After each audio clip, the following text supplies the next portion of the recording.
Praise lord. మనం నమ్మదగని వారమైనను ఆయన నమ్మదగిన వాడుగా ఉండెను. 2 తిమోతి 2:13. మనం నమ్మదగని వారము.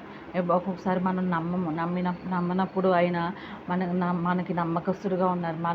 మనం ఆయన నమ్మకపోయినా ఆయన మనల్ని నమ్ముతారండి. చూడండి ఎంత గొప్ప దేవుడు. నిజంగా మనం ఒక్కొక్కసారి అపనమ్మకంతో ఉంటాం. ఒక్కొక్కసారి ఇది అలాగవుద్దా, అది ఎలాగవుద్దా అని ఆలోచనలు చేస్తూ నమ్మము కొన్ని మరి అలాగా.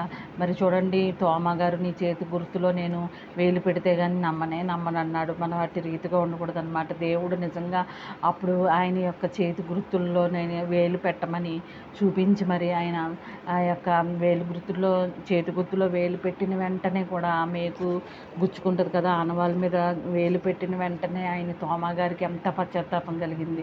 నా దేవా అనేసి ఆయన కాళ్ళ మీద పడిపోయాడు అనమాట. మరి మనం ఒక్కొక్కసారి అలాగ నమ్మదగిన వారమే ఉంటాం, కానీ ఆయన ఎల్లప్పుడూ నమ్మదగిన వాడు, సమీపస్తుడై ఉన్నాడు. కాబట్టి మన దేవుని యందు మనం ఎల్లప్పుడూ నమ్మకం కలిగి ఉండాలని ఈ యొక్క వాగ్దానం పేరట అందరికీ మనవి చేయుచున్నాను. ఆమేన్. హల్లెలూయా.